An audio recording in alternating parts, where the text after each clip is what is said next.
Hi, friends. Do you remember me? It's Courtney Leo. Well, now Courtney Alexander. We got married. So it's been a little bit of a crazy few months here, and I have missed recording content, creating content. Very quick recap since we were last here on Grace for the Growth. We decided and prayerfully decided Nick resigned from his job. So we made that switch to move into self employment.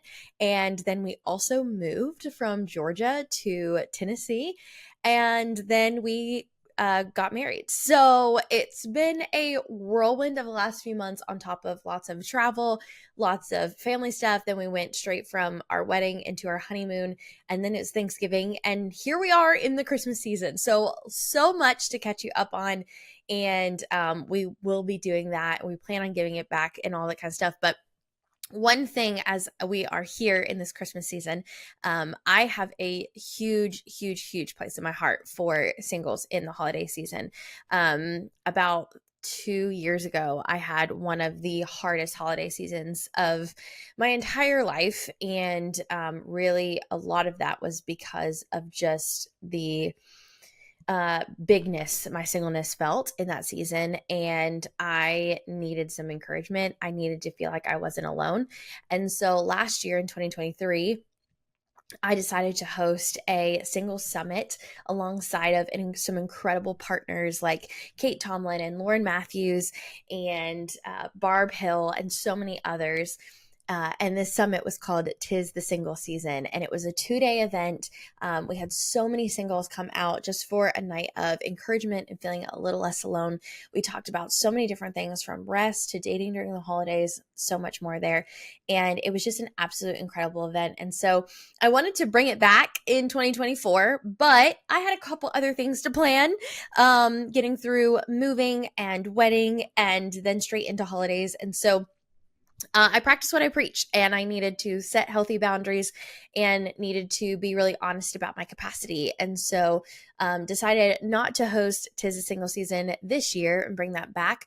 But I did want to create space for encouragement and all of that. And so what we're going to do today here on Grace for the Growth is we are going to re-release my talk from "'Tis a Single Season" in 2023. So like I said, this was a 2-day event, and I spoke at the end of day 2.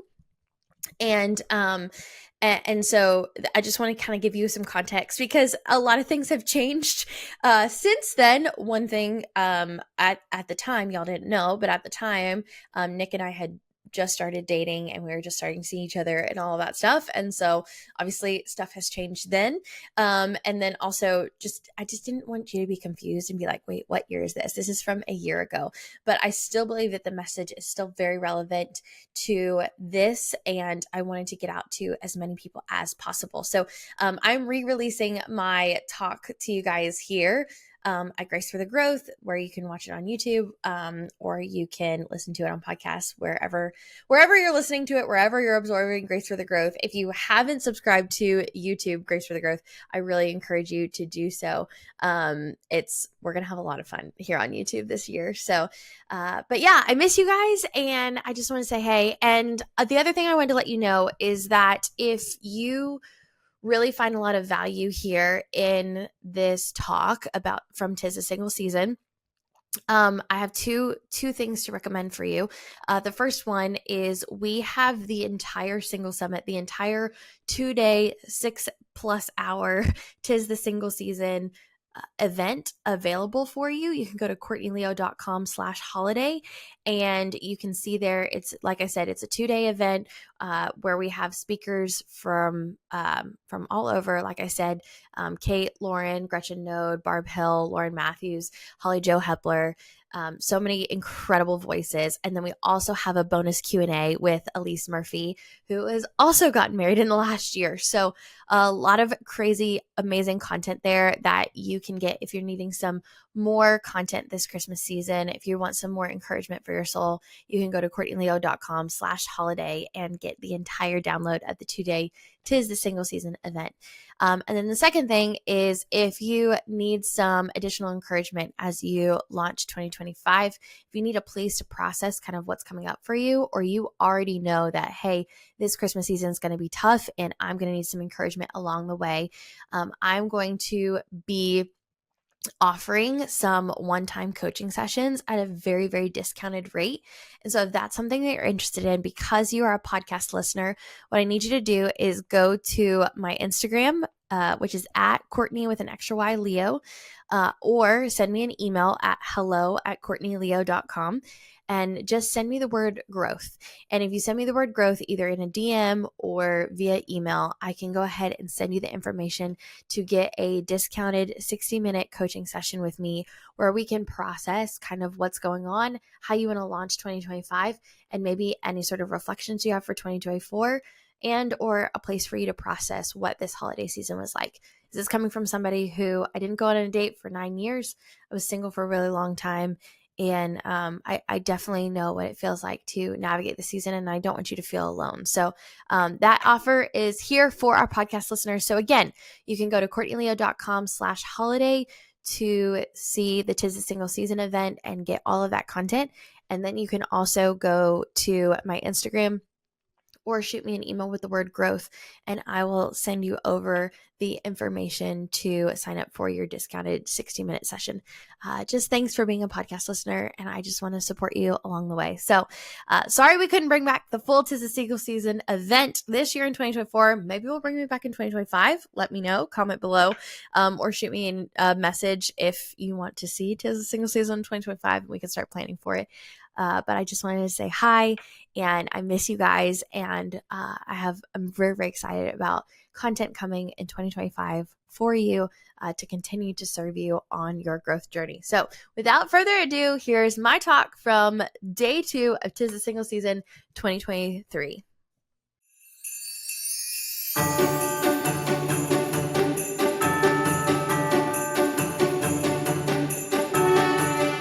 I am so excited to share with you. I teach a lot. I get on Instagram a lot. I do a lot of different things, but what I don't do very often anymore these days, and it's few and far between, is sit and really turn on my shepherding and pastoral hat. I don't always do it all the time when I'm teaching in these classes. And I really feel like tonight is something that God wants me to step into for you guys tonight. Like I shared yesterday, if you were here yesterday, your emotions matter to God, and they matter to me.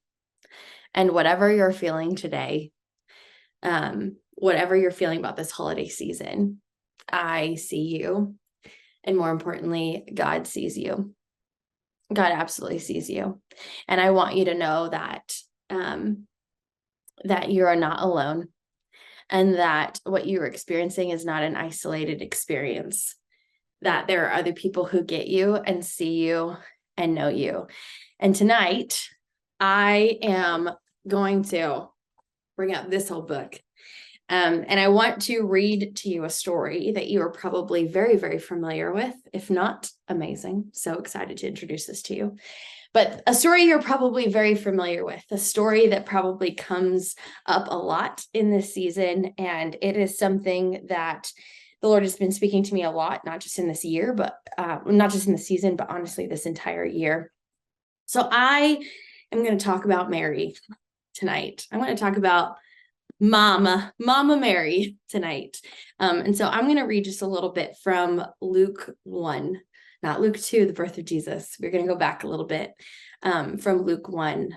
And I'm going to start here in verse 26. I'm going to skip around just a little bit for time's sake, but Luke 1, verse 26. In the 6th month, the angel Gabriel sent from God to a city of Galilee named Nazareth, to a virgin betrothed to a man whose name was Joseph, of the house of David, and the virgin's name was Mary. And he came to her and said, "Greetings, O favored one, the Lord is with you." But she was greatly troubled at the saying and tried to discern what sort of greeting this might be. I have in my Bible from some very long time, processing the shook, because I write in my Bible and I modernize it sometimes, processing the shook. And the angel said to her, "Do not be afraid, Mary, for you have found favor with God. And behold, you will conceive in your womb and bear a son, and you shall call his name Jesus. He will be great and will be called the Son of the Most High, and the Lord God will give him the throne of his father David, and he will reign over the house of Jacob forever, and of his kingdom there will be no end." Verse 34, and Mary said to the angel, "How will this be, since I am a virgin?" And the angel answered her, "The Holy Spirit will come upon you, and the power of the Most High will overshadow you. Therefore, the child to be born will be called Holy, the Son of God. And behold, your relative Elizabeth, in her old age, has also conceived a son. And this is the 6th month with her, who was called barren. For nothing will be impossible with God." And Mary said, verse 38, "Behold, I am the servant of the Lord. Let it be to me according to your word." And the angel departed from her. In verse 39 through 45, Mary goes to visit Elizabeth. And we hear that this baby that's inside Elizabeth's womb leaps within her womb. And Elizabeth celebrates and proclaims the goodness of the Lord. Now, Courtney, I'm single. Why are we talking about motherhood? Why are we talking about Mary? I know it's Christmas time, but why are we talking about this? I don't want to hear about this. Mary already had a man. Not only did she have a man, but she had a man in Joseph that was like great and awesome and stuck with her through thick and thin and said, "You know what? I'm going to listen to the Lord." Wow. Wouldn't it be nice to have somebody who is listening and obedient to the Lord? Okay, great. Oh, also, he married her anyways, regardless of reputation. Wow, what a gift. He listened to God. He obeyed God. Amazing. You're sitting here and like, why are we talking about Mary tonight? Because Mary doesn't have what I'm navigating. Mary didn't have that problem. She was going to be a mom.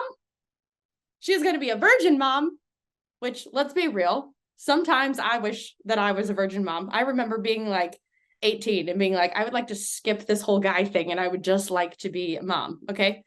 Like, why are we doing this?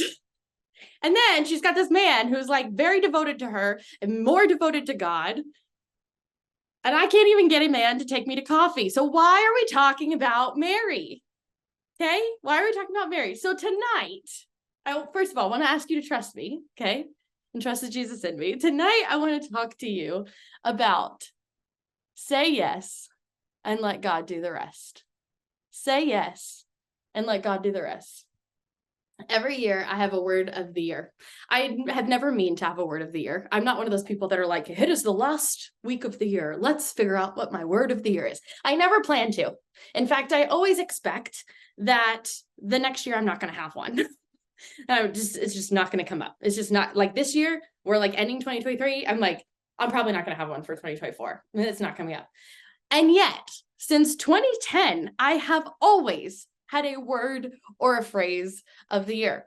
And so, like always, I'm sitting there at the beginning of 2023 because I'm not about end of the year reflections. It's too stressful for me. There's too many things going on. And so I actually do a lot of my resetting for the year in the first couple weeks of January. And so I'm sitting there, I'm reflecting, and I'm like, okay, cool. I'm like reflecting on last year and all the things I navigated. And I'm like, what are we doing this year, God? What's 2023 going to look like? What are we going to do this year? This is, 11 months ago. What are we doing this year? And God says, okay, well, I have a question for you. Are you available for abundance? I said, duh, of course, absolutely. Because if you would like to bless me with wonderful job, wonderful finances, a wonderful relationship, yes, I am available for abundance. Absolutely. Bring it on. And God said, are you available for abundance? I said, yeah, absolutely. I'm sitting there and I'm journaling this January. of this year, I'm sitting there journaling, and I keep answering this question, and he keeps asking me this question, and I'm getting frustrated. I'm getting very frustrated. Why do you keep asking me this question? Are you available for abundance? And as I begin to sit, and as I begin to sit and spend time with the Lord, and I get to actually ask, what I realize is he's actually asking me, are you in position to receive my abundance for you? What he was really asking me is, will you get out of the way? What he was asking me is, will you release control? Because there are things, when I think about control and trying to control God's will in my life, a lot of times I think about how I am holding on to things and I am holding things back. And what he was actually asking me is, no, your box that you have put me in of what is possible, the box that you have put me in is limited by your own human understanding. And so are you positioned to release control and let me do what only I can do? Okay, well, now we have a different conversation. Now we have a different question. And so what the Lord has been teaching me over the last 11 months, and honestly, for much longer before that, but specifically the theme of this year for me has been, what does it mean to step into alignment with what God is asking me for and step into full abundance? What does it look like for me to say, I'm not going to put God into my human mind box, my human constraints, and actually say, okay, I guess you can do what you want to do. And so I said, okay, Lord, how? How? If you're going to ask me, am I positioned for abundance? How? How? And so he invited me into a season of saying yes, one step at a time. Yes to one conversation. Yes to one move. Yes to one opportunity. Now, a lot of times when we are saying, God, please show up in my life, a lot of times we are struggling with comparison. We are looking, the first things that we do to determine what God is doing in our life is looking to the left and looking to the right. We're comparing ourselves to other people's experience. Oh, everyone else has their person.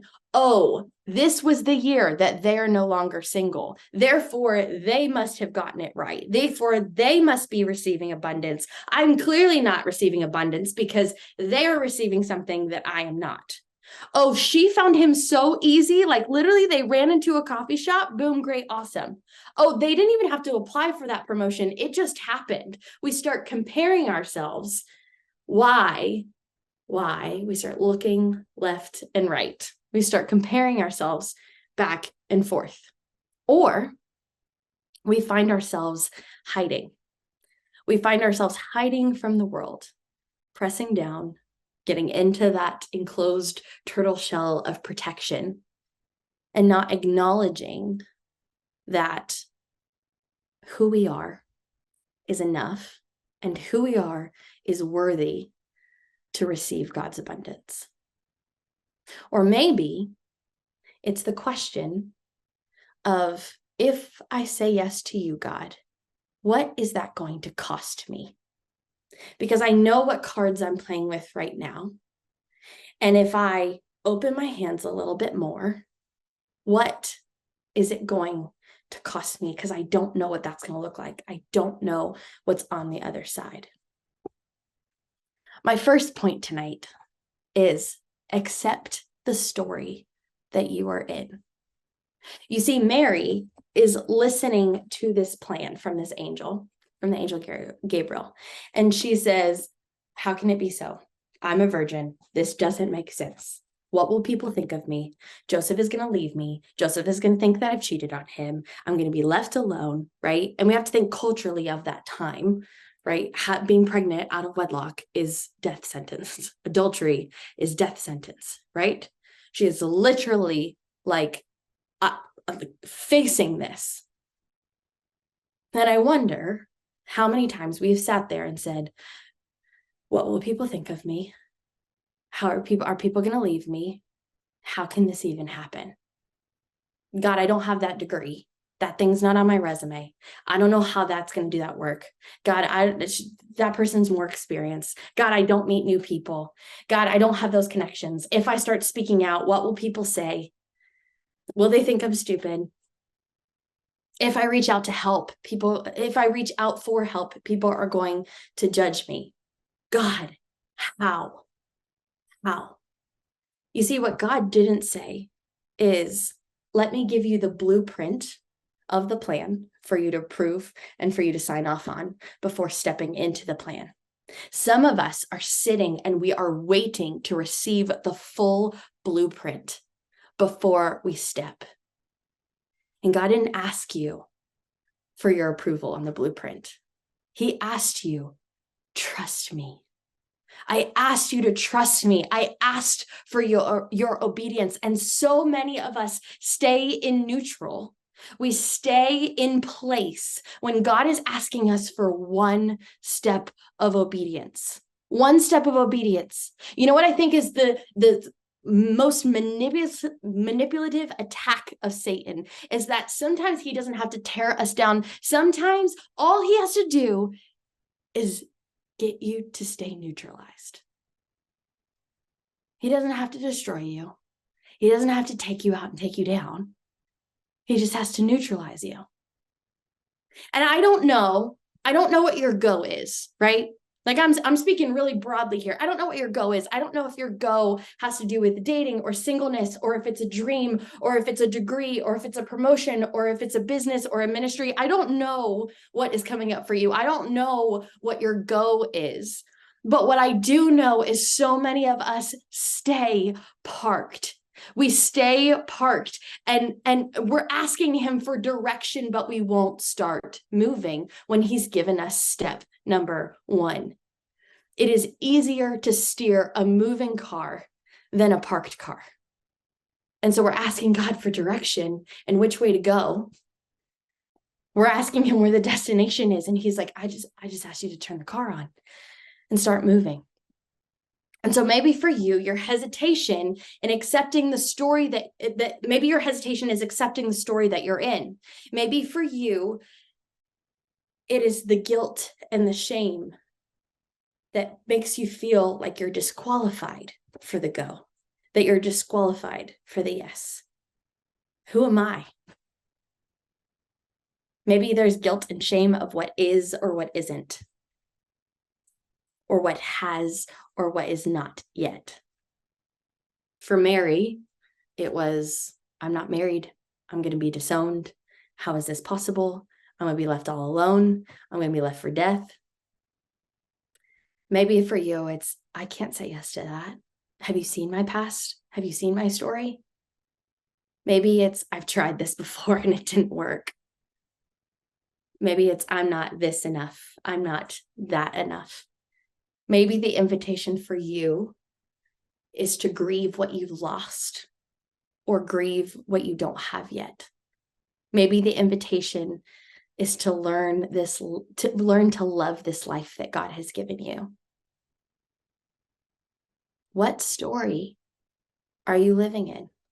We all have one, with the joys and the sadness, with the things that have led us to this point. We all have stories.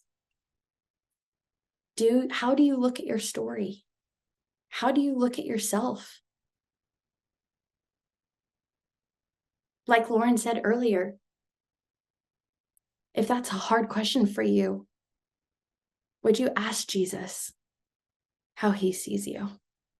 Would you be brave enough tonight? Maybe that's your action step. Is, God, how do you see me? How do you see this story? Because, man, I'm real discouraged and I don't see a way out. What would it look like if, rather than we operated from the have-nots or the not-yets, What if we just said, God asked me to do it? It doesn't seem like a big step. It might just seem like a little step. It might be a little yes. It might not feel like this big, booming, thus says the Lord moment. You're going to be the mother of the Savior of the world. It might not seem like that. It literally might be the smallest thing. But what if today is the day that everything changes because you took step one of a domino effect that will radically change your life? What if we had a position of this is the path that this is the path that I'm on. This is what God has asked me to do. Now, what am I going to do about it?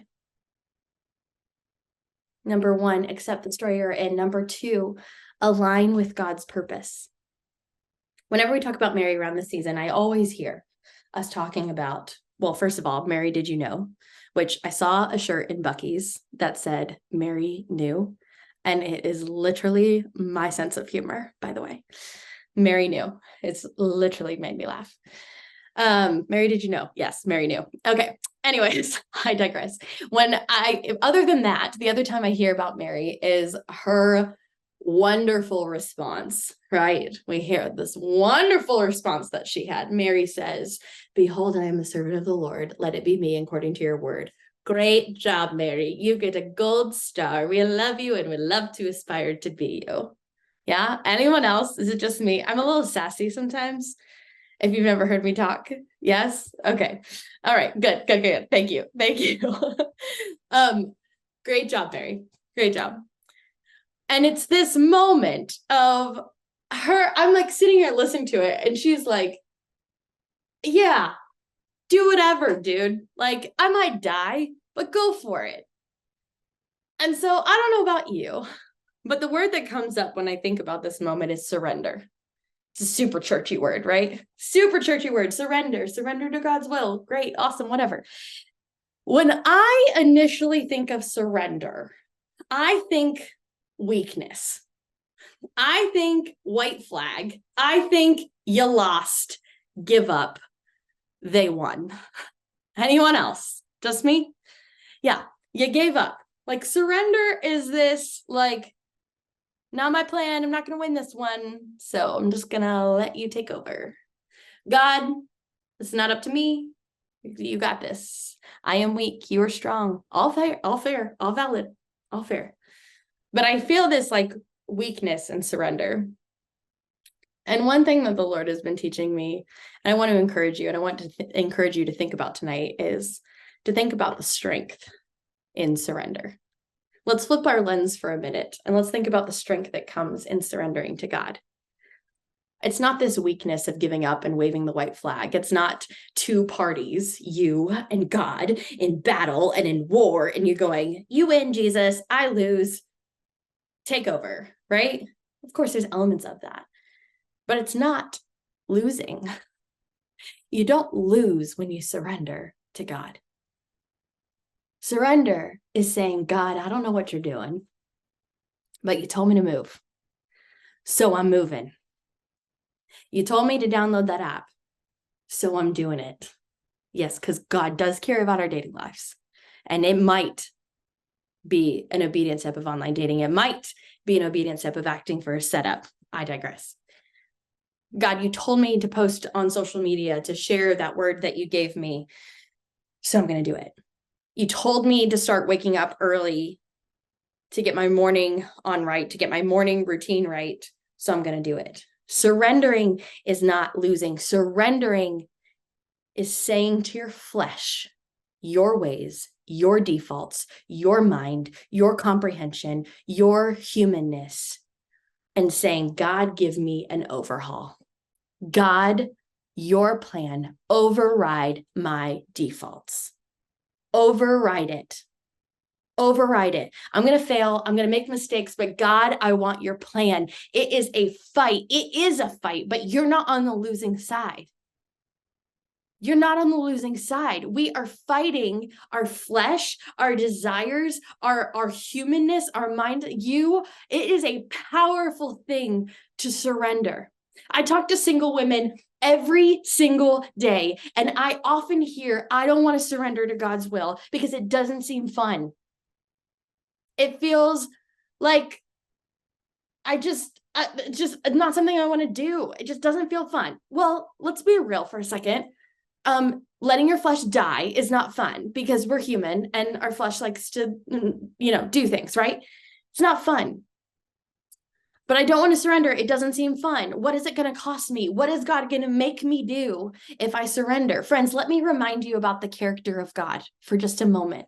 Let me remind you that God operates outside of time and human logic and circumstances. Let me remind you that he loves you. The Bible says that God is love.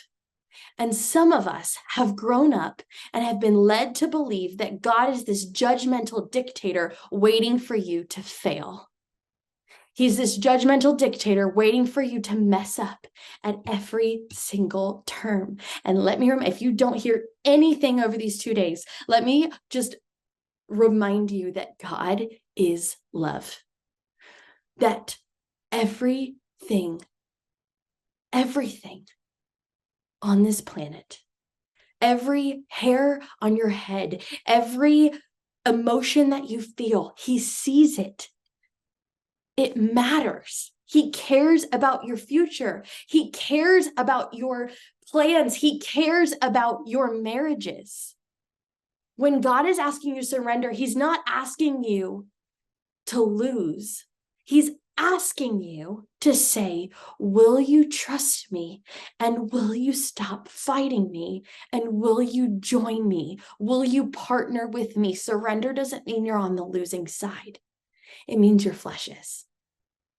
And you're stepping into alignment with a God that is outside of the box, that is outside what you think is possible, that is outside, Serena said it earlier, exceedingly more than you can ask or imagine. Did you know that it is a God who is outside of circumstances you can comprehend or even think up?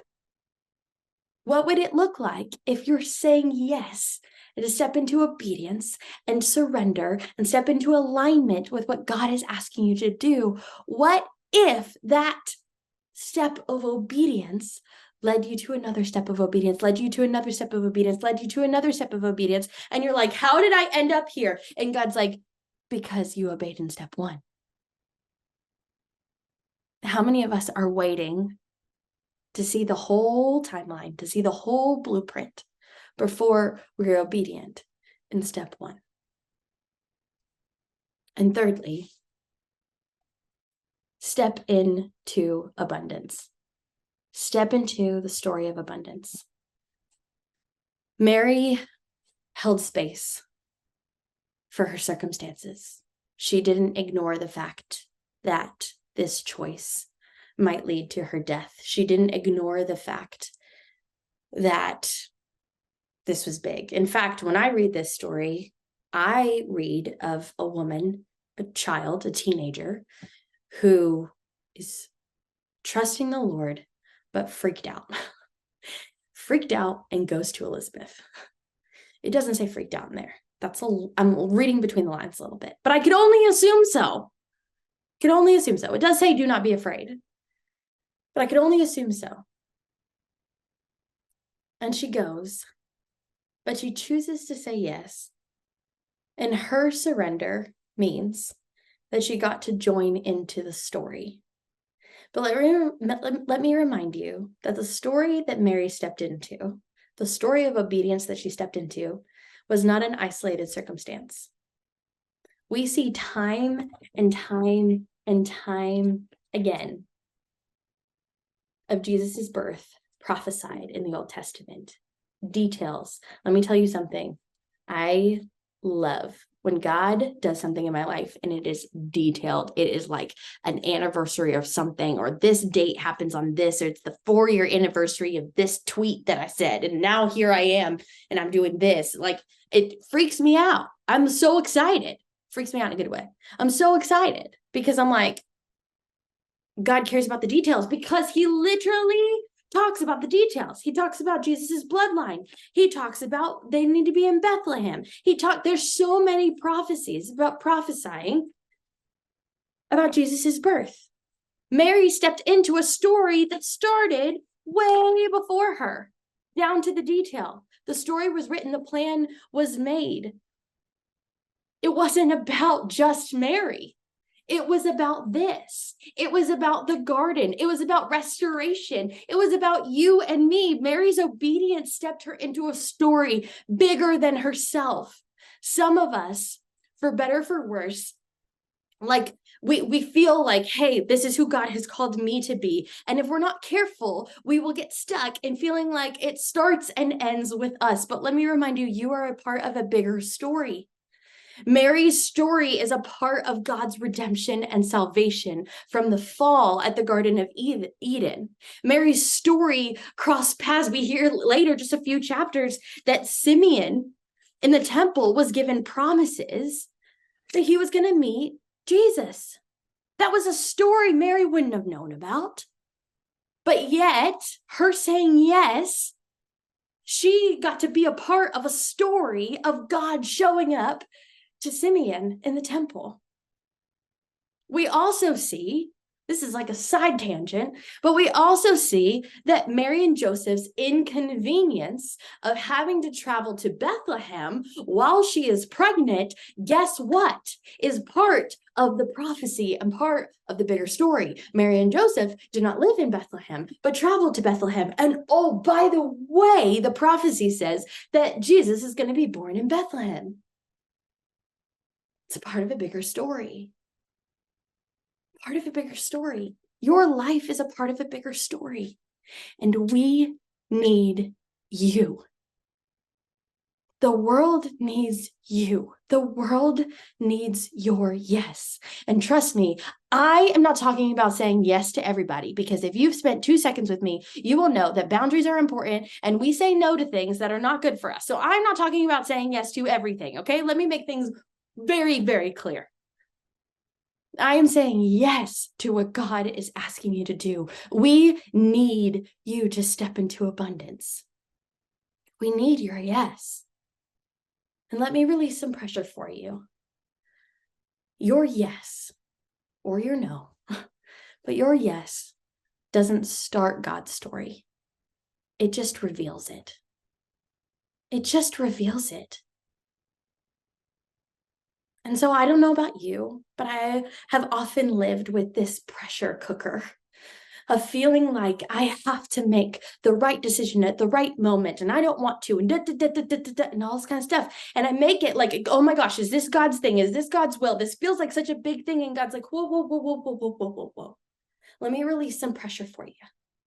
I am writing a big, big story. A story you can't comprehend. And it's not just a story for your life, but it is a story of past generations. It is a story for your legacy. It is a story for the people that are going to come in contact with you. It is a story for your future clients. It is a story for your future children. It is a story for future readers and listeners. It is a story that impacts so many people. And I'm not asking you to hold the weight of all of that. I'm just asking you for one yes.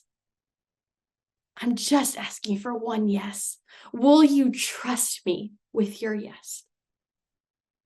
Will you step into the story? And so how do we do this? How do we accept the story that we are in, align with God's purpose, and step into abundance? We get honest. We get really honest. First, we get honest with God. How many times do we hide the deepest depths of our human hearts from God? How many times? I'm guilty of it. I'm not preaching at you. I'm in it with you. Okay.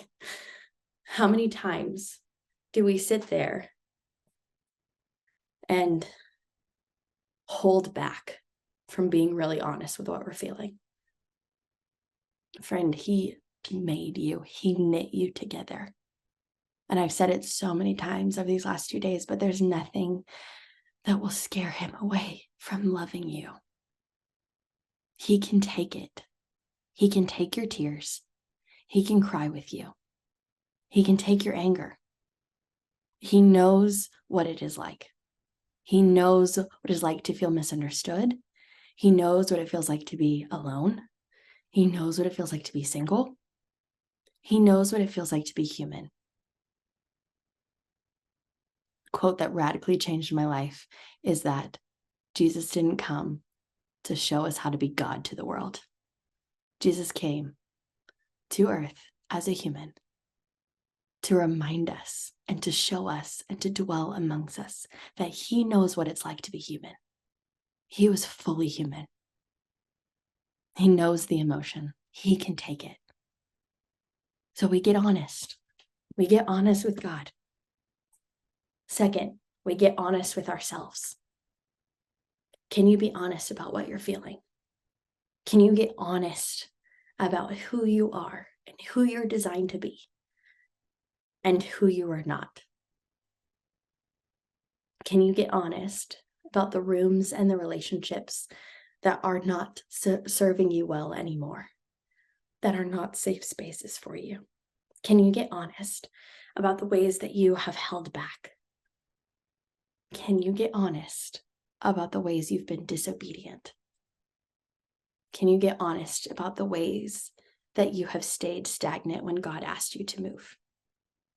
Now hear me, sometimes God asks you to stay still, and that's the step of obedience, right? I'm not talking about moving all the time if that's disobedience. But can you get honest with yourself? And finally, we get honest with others. Mary went to Elizabeth to process. She went to her people. She went to her safe spaces. It talks about in this, in Luke 1:56, it says Mary remained with her for 3 months. She went to be around her people. She got honest with Elizabeth. Sometimes God's encouragement comes through others. Sometimes it comes through our community. Sometimes it comes through other voices. Don't do this alone. Get honest. One thing my mentor says is what's been broken in community gets the opportunity to be healed in community. And so what community are you being honest with? And let me remind you that it's not everybody, not everyone is a safe space for you to get honest with. A lot of us need to be really real about whether or not our family of origins are still safe spaces for us to get honest with. That's a real thing to process through. My heartbeat for you is to encourage and empower you to live authentically, to live in alignment with how you were designed. I can't sit here and prescribe whether or not what your next step is. I don't know what your next step is, but some of you I know already know what your next step is. My heart is to encourage and empower you and to provide spaces and rooms like this and what we do in group coaching, where provide spaces where you can take off the mask and just be real about life. Be real about what's going on. Get honest with yourself, with the Lord, and with others. Because I believe that there is a world out there that needs you. And I know right now that singleness is being thrown in your face. I know right now that this holiday season, sometimes it feels like singleness is screaming at you. It feels so loud. It feels so big. I know that loneliness feels like a dark pit you can't crawl out of. And I just want you to know that your singleness does not disqualify you from the yes. I don't know who needs to hear that, but your singleness does not disqualify you from the yes. So will you be brave enough to say yes? Will you be brave enough to get honest with God, with yourself, and with others? So I want to give you a moment. I want to give you some time. If you've done any sort of time with me, you know that I love this. And I'm going to turn on some music, and I want to give you space. Don't leave. Don't leave, because I'm going to bring us back. But I mean, if you have to leave, go. But I want to give space. I'm going to turn on some music, and I want to invite you to get honest. Whatever that next step is, maybe for you, it's getting honest with the Lord. Maybe it's journaling. Maybe it's closing your eyes. Maybe it's walking. Maybe it's pacing. Or maybe you need to get honest with yourself. You need to write some stuff down about who you are and who you're not. Or maybe you need to get honest with others. And so in these next few moments, these next 10 something minutes like that, I'm going to turn on some music, and I want to invite you to get honest. I want to create space for you to get honest. And if you feel like you need to get honest with others and you don't know where to go, I want you to know that this is a safe space and the chat will be open. If there is something that you need to be honest about, something that you want to say out loud, there's power in your words, there's power in your declarations. There's something you need to get honest about with others to get out of your own self. Maybe it is honest about how you feel. Maybe it's honest about what you want to be doing. Maybe it's honest about what your next step is. It's not going to be for everyone. It's probably not going to be for most people, but I want you to know that I'm in this room with you, that this room is prayed for, that this room is a sacred space, and that God is in this virtual room. And so maybe for you, getting honest, maybe you have those people you need to text right now, but I want you to know that right now, I'm going to create space for you to get honest, about what is going on in your life. Get honest with God, get honest with yourself, and get honest with others. The chat is open. I will type in the chat when we're kind of wrapping up this thought. But I just want to give you some time to do that as we invite Holy Spirit into the space and we get honest. Okay. I want you to know that it is one of the biggest honors and joys and humbling experiences of my life to be able to sit in rooms like this with people like yourself. Some of you I know super duper well. Some of you I'm just meeting you for the first time. And I shared it a little bit, but I am passionate, very passionate, and very, very dedicated. And my yes, one of my many yeses, especially my yes this year, is saying yes to create spaces like this. And I want to continue to create spaces to be a resource for you as you're navigating your single life, to be a resource for your heart, to be a listening ear. And so first and foremost, I want to let you know that if we're not already connected, if we're not already friends, if there is aftermath or things you want to reflect on or those kind of things, that my DMs are open for you. And I want to encourage you, you're welcome to DM me. And I know that any of our speakers would be happy to do that as well. But I will speak for me in saying that that I am here, and I'm here to hold space for you. In that, I also want to continue to create spaces like this, to continue to create spaces with resources. I want to equip you in your single journey to live fully alive, aligned single lives. And so we're going to keep doing it. We're going to keep doing it in different ways. And I'm going to take one step at a time. And don't ask me what we're doing a year from now. Don't ask me what we're doing in 3 months. I mean, I have some ideas, but I'm taking one step. I'm going to practice what I preach. And I'm going to say one aligned step at a time. Well, joke's on me. Little did I know that a year from that talk, I would be married and in a whole different city, moved twice, and facing a very different set of circumstances in life. But that just goes to show you, you never know what difference a year can make. You never know what God is up to in the details. And so I hope that that itself encourages you, that whatever story that you're sitting in right now, don't put God in a box. Don't minimize what he can do and what he is capable of. You never know what is around the corner. You never know what he's doing behind the scenes. And so nothing is wasted. I truly, truly believe that.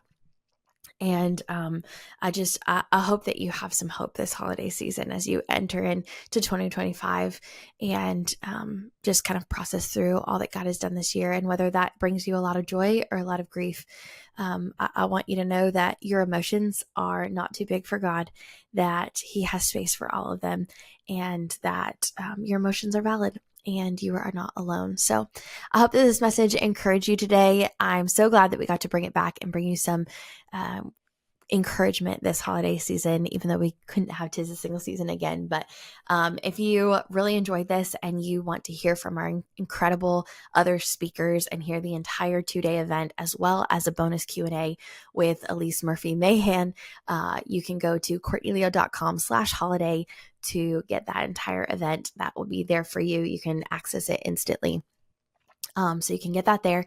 And then just a reminder, if you are needing a space to process, if you want to have a coaching session, what we do in our coaching sessions is I get to hold space for whatever is coming up for you. So whether you want to do some reflection, whether you want to do some planning for 2025, or whether you just want a space to talk, I'm here for you. I'm able to do that. I'm a trauma-informed certified coach now. And so I've got lots of tools to help you along the way. And so specifically because you are a podcast listener, because you support us, listen to us here, you can get a very discounted coaching session in January. And so I have limited available. So if you want to go ahead and set that time, all I need you to do is send me a message on Instagram or send me an email. You can message me on Instagram at Courtney with an extra Y Leo, or my email is hello@courtneyleo.com.